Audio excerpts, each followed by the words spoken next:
Always nice when Steve introduces someone. I don't know who you were talking about, though, Steve. Sorry. But Steve's legacy at Shaare Zedek, really, I say it because I have fond respect for his father, who really got him involved, and I had the same problem. My father got me involved in Shaare Zedek, and just what my son will be saying later today, I got him involved. So we know that there is a legacy that's there, and your father, Jack, is an amazing man who's done so much when he had a cardiothoracic surgery at Cedars, known nationally, internationally, and did really so much for Shaare Zedek. He kept, quite honestly, Shaare Zedek alive in Los Angeles. And I give him the really single stronghold of it and all that he's done. And so I'm sure if he were here today, he'd be proud that what you were doing and continue on. I thank everyone for coming. Weekdays are tough. Maybe Jennifer doesn't understand that, and Paul doesn't understand that, but we work all day, we come home to family, we run out. It's never easy, so I really appreciate coming out tonight, not so much for any of us, but for what this cause really is. We're fortunate, and I'll introduce the Deputy Director General a little bit later, but we're honored that he's here tonight as well. Talking first, and I'm not going to take much more time, is my son. What can you say about your son? I can tell you that in shul I call up to the Torah and I call him up. It's my son.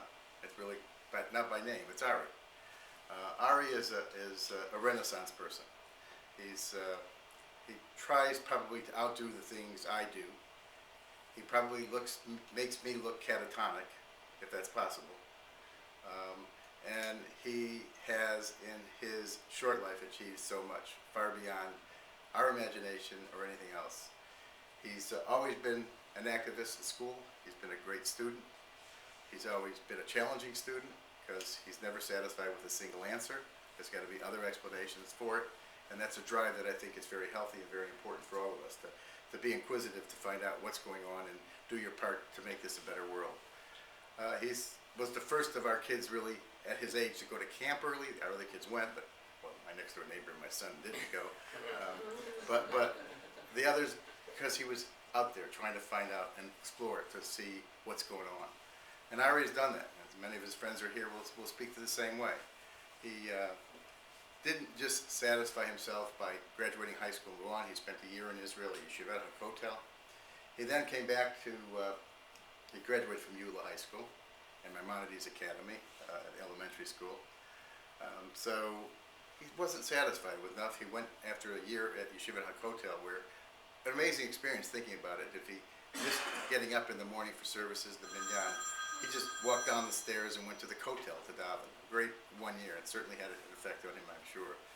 He went back to New York to Yeshiva University, where he was studying pre-med, and then one day he calls Wendy and I and says, I think I'm going to the Israeli army. Yeah, you're doing what? I'm going to the Israeli army. And in all due respect, it wasn't easy to get into the Israeli army. You'd think they want to take everybody. But because he wasn't on the exact day, he wasn't when you were going to sign up, it wasn't always easy to happen. But, Ari, he's going to get it done. And in fact, through all perseverance and using a little bit of protexia, I have a brother who's been in Israel for 40 years. He's a Orach Din. He happens to be a shofet for the Likud party. He has a son who is Sgan Aluf in intelligence. He's been there for, how many years has he been in now? 20 some odd years. So he knew a little bit about what's there, and my sister-in-law happens to teach English to the high-ranking officers. So we knew a little bit about how to work the system. It wasn't easy. But indeed, parents, should we let him go? And I have to give my wife more credit than me because I was resistant. I don't think you should go. I think you should finish school. If you want to make Aliyah later, that's fine. Focus on what you want to do. But Ari was going to live out his dream. And he did. He went to Israel. He got in through a Machal program, which is a yeshiva army program through Gush Etzion, and entered Givati, which you'll hear the Deputy Director General also was in Givati, which is a combat unit.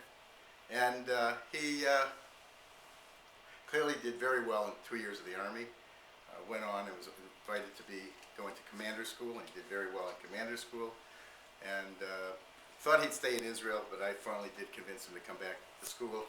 And instead of going back to Yeshiva University, he went to Columbia, where he is now in pre-med at Columbia in New York.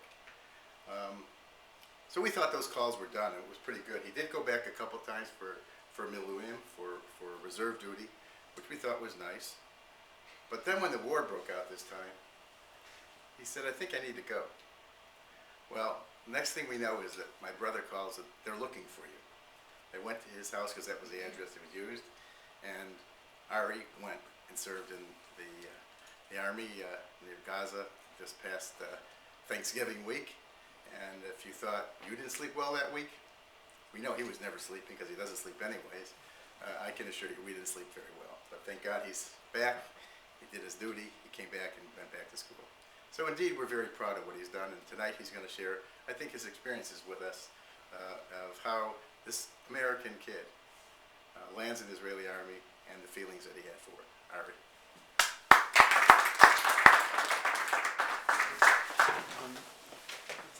So first, I really want to thank my parents for everything I've done. If it wasn't for them, I don't think any of this would have been possible. Tonight I'm going to speak a little about what I did. My dad really spoke about a lot of the stuff. I'm going to talk about more of the specifics. My inspirations sort of growing up throughout high school, after high school, even in Yeshiva University. And afterwards I have a little video my mother wanted. My mom likes pictures, so she said, "Oh, everyone's gonna love pictures, so why don't I show them pictures?" So I made a little movie clip with some of my pictures going throughout the army, and then afterwards, there's time for questions. Hopefully, feel free to ask any question you would like, and I can try to answer them to the best of my ability. So everyone knows my bio, I guess. I started off. My father really said it well. But the question that really becomes is, where does the inspiration come from? Where did you get the drive? Where does this American kid go to the army? And in fact, there's a lot of people like me. I'm not just the only one. I actually went with a friend of mine, Daniel Rubin, who was in high school with me. He grew up with me. There's people here. We all grew up together in the same community. He happened to live in Hancock Park by Fairfax, and two kids going to the army together who happen to meet a bunch of other Americans. So what's really the essence? Why do people actually go to the army? A lot of people, they've asked me these questions. I think part of the reason that I went myself, and part of the reason that a lot of people would go, or the few people that actually want to make that journey to Israel, is it really starts in sort of the biblical sense. There's a chapter 8 in the prophets, and Zechariah talks about this image of God, of sort of where God's majesty lays over the land, and you would think it's some sort of crazy scene with lightning flashing and sort of like anything you can picture from the movies, but it's a really simple scene. It's a scene where there's an old man walking with a cane. There's kids playing in the yard, and the prophets explain that this is the scene that God loves. This is the scene everyone loves. And I think it's sort of a fascinating thing that growing up, that living in Israel, having Israel as our backbone, is one of the most important things to us ourselves. And even the prophets even talk about that. I talk about living in Israel as being the most essential things, or having a state of Israel itself being one of the most essential things to our Judaism and to sort of our backbone, even no matter where you else live in the world. I think that's part of my inspiration growing up through the B'nai Akiva programs, or different programmings within the school themselves, of knowing that we had a homeland, we as Jews had a homeland in Israel, be able to sort of see that land, whether you lived here, whether you lived in New York, in South America, Europe, it didn't make a difference. Coming out of the Holocaust, one of the greatest tragedies that we've seen as Jews, being able to establish ourselves in 1948 and have a state of Israel, and being established, and even though throughout all the wars, but having a place like that was deep in our hearts. And me as a person, I felt that I can go on with my life, I can go become a doctor, or wherever you want to do, businessman, it doesn't make a difference. But I felt that it was my duty to really make that God's glory, to allow the old man to walk with a cane in the old city of Jerusalem, and allow the kids to play basketball there as well. So that was where really the inspiration came from, growing up with this ideal that Israel is really important to me. And that's where everything came from. That's why part of the reasons why I decided to do it is because I felt that if my friends are going out fighting, if my friends who I was in yeshiva with for the year in Yeshiva Kotel in Jerusalem, if they're going to go out and fight, then how can I sit down in the university, how can I sit in the library all day and really, I guess, continue with life in what people call the real world, and while they're out in the field, fighting the wars, even just cleaning the tanks and cleaning underneath cars, or just mopping the floor, guarding the borders. So I decided to leave the university, I studied in Yeshiva Har Etzion for 6 weeks, 2 months around. But as my father said, going into the Israeli army, dealing with the bureaucracy that's in Israel is not the easiest thing. People probably know, as if anyone's been to Israel, having to deal with the people on the planes, even. But it's a love. It's a lot of love, as I would take it. I actually, what got me into the army, I actually lied to the office and I told them that I knew the head of the base. I said, yeah, I know the guy who's the commander or the head of the base. He's a good friend of mine. I basically sat in their office, and then they're like, oh wow, this guy's serious. I had no clue who the guy was. The next day I had a meeting with him. I sat in his office, he's like, who are you? And I said, oh, I want to join the army. And the guy thought I was crazy, but I ended up getting my paper, I got my slips, I got my profile, and I was thankfully allowed to join the army because of that. As my father said, basically the way the army went was I had a, there's training. I started off with a group of all Israelis. I was 40 religious people came. It's called a Hezer unit. There's different ways you can go into the army themselves. You can go into the army right out of high school. You can go in 3 years, as a lot of the kids do. Another way is you can take off a year or 2 years to study whatever it is, and then you go to the army. The group that I happened to go in with, but everyone's mixed together. The group I went with is a group of Hezer students, a group of yeshiva students who decided to study for a year and a half, go to the army for a year and a half, and then go back and study in yeshiva afterwards. I was with these students. I initially signed up for that year and 2 months process to go with them, but we're 40 kids from four different institutions amongst a group of 120 within our own platoon. And it was actually fascinating. Within my own group, we had one of those ultra religious guys with the pace coming out, learning every second. I had an Ethiopian sitting next to me, a non-religious guy from Tel Aviv, and another regular guy from Jerusalem, all in the same tent. And I don't know if as much as a culture shock, but it was just an amazing thing to see all these different people go together, speaking really the same language. Like either you do the same TV show, you read the same magazine, the same sport, whatever it was, but all of us fighting for the same cause. It didn't make a difference if you were you believed in really the same politics, you believed in the same sports team. It didn't make a difference, and it was like that throughout my service. I struggled at times with the Hebrew. I definitely did struggle. It wasn't easy in the beginning. I got in a lot of trouble for messing up. I think one of the times I've told the story before to a couple of my friends that I didn't know what the word misubach meant. It means confusing.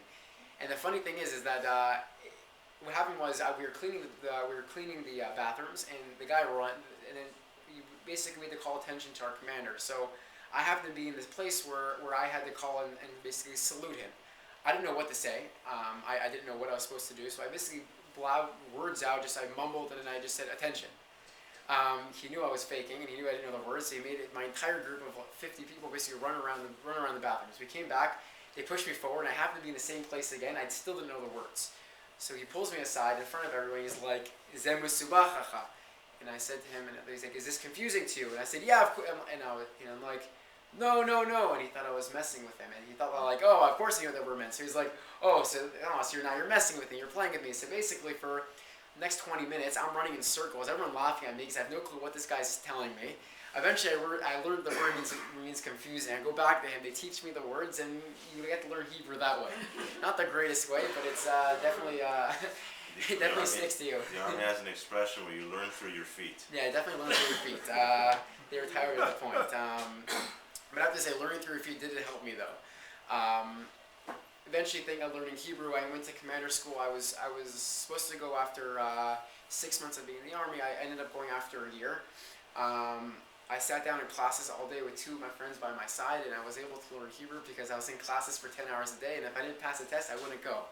So it was another one of those forced things. And a part of being a commander was, we had our service, we served in Gaza for a little bit. I went to commander school, and the school itself was interesting. One thing that really helped me, even though my Hebrew itself wasn't the greatest, I passed the tests, but thankfully I was able to run. I was able to outrun people, so I guess it balanced everything out, and especially when I became a commander, I was chosen to go to a group of people who were in the army longer than I was, and people who've been in the army for a significant amount of time who definitely were not in the excited bunch. Definitely not the people who were excited to go get up every day for work. Which is, it's understandable. You have a group of these kids who are 20 years old, 20 years old. And they're happy what they're doing. They're excited, but sometimes it's not that depression sets in, but sometimes it's something more. It's hard being away from home. And with that, having this American kid coming and commanding them, it was not easy. So I took a lot for that. It took a lot of patience, but I learned a lot from them. I'm still friendly with all of them. I still speak to them.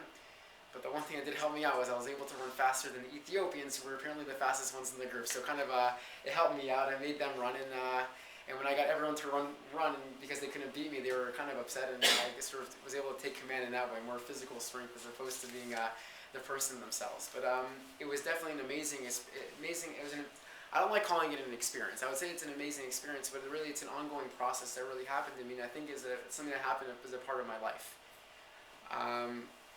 And I think it's something that was really important to me. And I think my mother and father every day, I definitely caused them the most stress than anything. My mother was working on the gym for 2 hours a day because of that. So she thanks me, she also upsets me, but I guess I'm not really sure where to go there. But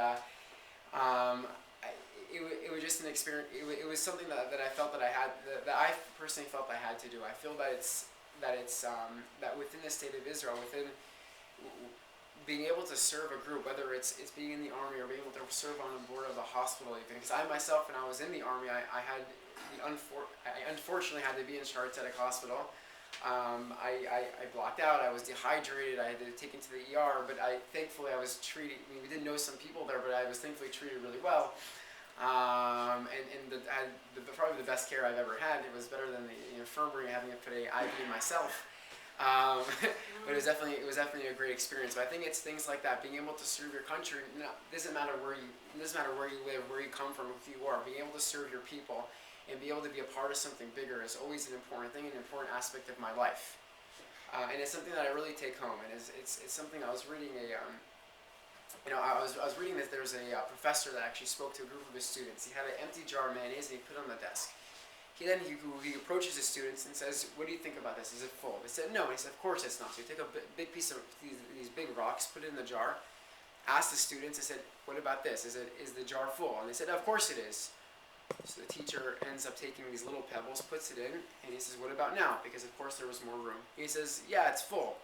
Teacher proceeds to take a bucket of sand, puts it in, and he says, "What about now?" And they said, "Of course it is." The guy opens up 2 bottles of beer, pours it in, and he says, "Class, now the whole bottle's full." So look at him and say, "What? I don't understand. What's the point of this?" So the teacher basically explains to them that he says that you can fill up your life with the mundane things. The mundane things being the water. You can really fill up your everything together in the entire jar. But if you forget about the big things in life, those big rocks that are really the foundations of everything, which I personally, growing up and what I feel now is going back to either Jewish roots or Israel or anything that really establishes as one unit, one group together. I think those are the things that are important. We can forget that. We can really fill our jar up with the bottles of water or bottles of beer or whatever he filled them up with, as opposed to looking at the greater pictures in life. Friends, family, community, and especially the people of Israel together. And I think it's a lesson that I've taken in my life. I've learned from everything, and what hopefully I continue to do that's basically what happened to me in this past few weeks ago when I was sitting in university. I was basically in the library, and all of a sudden I see that there was this huge tragedy. I was actually sitting next to a friend of mine. This is an Israeli who we were not paying attention. I don't even know what was going on in that class. I forgot what class I was even in. We watched what was going on when the war broke out. I remember it was that Wednesday, and I was sitting there in the morning, and I was like, uh-oh, this is not a good situation. And I happened to be in really good contact with my commander, who I serve now with. I serve in a reserve unit, the 8114 battalion, whatever it is. I can't say it in English, but I serve as a commander in the unit there. It's a regular infantry unit as I served in. I happen to be with a different group of guys ranging from the ages of 20 to 45, businessmen, shop owners, doctor, you name it. We have everything with us. And it happened to be a good friend of mine who's actually, he's in finance, he's one of my officers, and he's like, "Ari, there's a good chance you might go in, just be prepared." So I went to the university. I went to the head of I went to my dean, and I said, "Look, the situation's pretty bad in Israel. There's a possibility I might have to go back. I might have to go to war. I don't know how long it's going to be." I thought he would say no. My parents were like, "There's no way you can go. They're not going to say yes." Well, to their dismay, the guy, my dean said, "I understand. There's a university policy for U.S. military veterans, if they ever get called back or enlisted, that they we either give incompletes, this whatever it is, but we help them get through the process if they miss any of the work and make it up. So I told my father. He was not happy at all. He's like, uh-oh, now he has to go back. And little did I know, 5 minutes before Shabbat on Friday afternoon, I get a phone call that my unit, my uncle calls me, my officer calls me, and my unit's going onto the border and preparing to go into war for any situation that we needed. That Sunday I was on a plane. I arrived in Israel. I went to my uncle's house, said hello to my aunt, picked up my stuff. I needed my uniform, my equipment, went right to my base and was thrown into my unit. It was probably one of the most amazing things I've ever seen. I mean, over 30,000 people. I don't know how many were on the base together. Not enough beds, but people with it didn't make a difference what they were doing. All fighting for the same cause. All had that concept of having the big rocks in that little jar and making sure that even though one of my friends actually was married that Friday before, got called up that evening and went out because he knew it was important to them. And just seeing that camaraderie and seeing the group effort together for fighting for a cause, for even if we didn't go in, even it was just practicing and being a part of that training unit, seeing that together and being a part of that was probably one of the most amazing things I've ever done. And thankfully everything happened. I'm going to show a little video now. It's just some pictures of the army, and then hopefully at time we can show some